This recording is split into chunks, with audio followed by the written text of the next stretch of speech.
Florida Gators, for the first time all season, fall from #1 just to #2. But in the only poll that counts, the BCS, they're still in line for the national championship. How are they and the other college teams doing?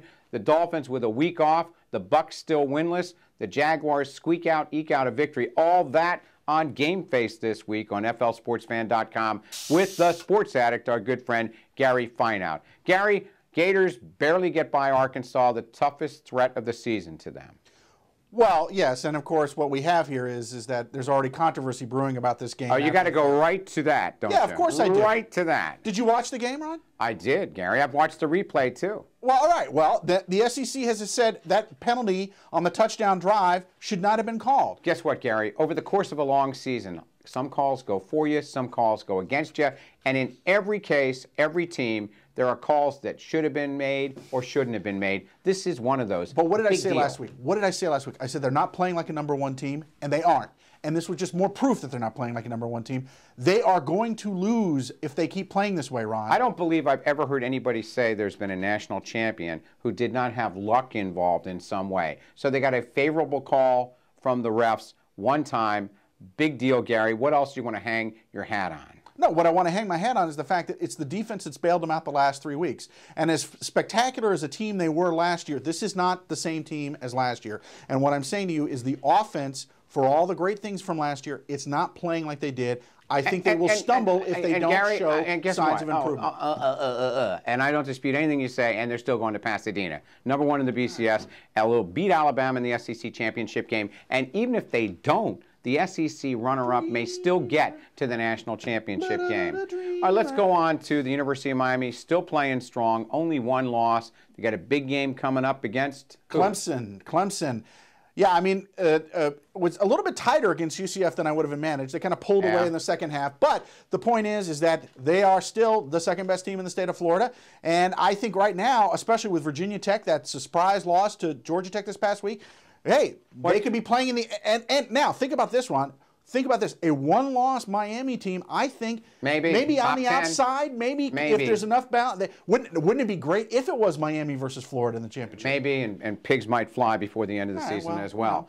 Okay, Gary, and what about Florida State? What are they playing for this season now besides pride? Well, I mean, playing to prove that they are still one of the big boys. I mean, I think that's what we're looking at. I mean, who has control of this program? I mean, they go up against North Carolina, I mean, this week. I mean, let's get a win. I mean, how about that? Try to get back to 500. All right, let's segue into the NFL, where the Dolphins had a deserved week off.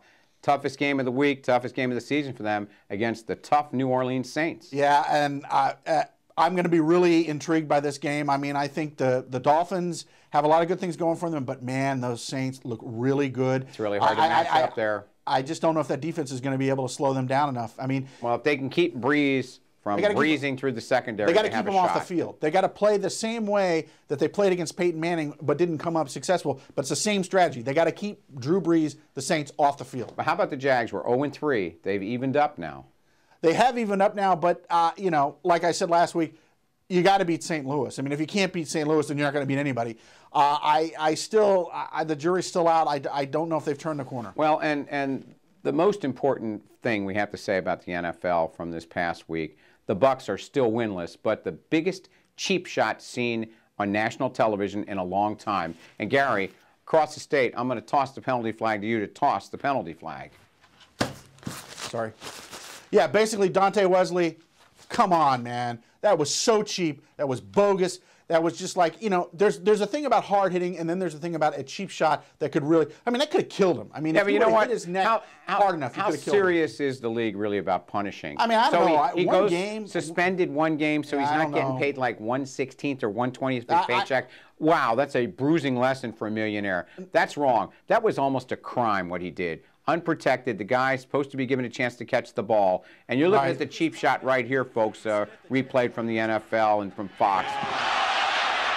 They ran right into Smith. Clifton Smith was hit on the punt and still lying down.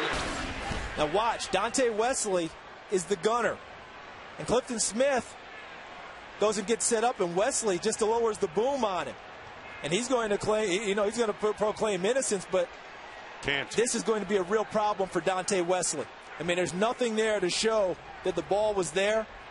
Not at all. And now, what do you think? Write us at flsportsfan.com. Gary, a final comment about anything besides Gator hating? Well, Yeah. I'm still waiting for the Bucks to show some life. They were so close against Carolina.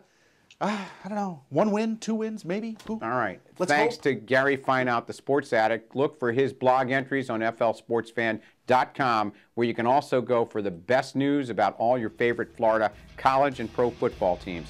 Hope all your teams win, especially you Buck fans. We'll see you at flsportsfan.com.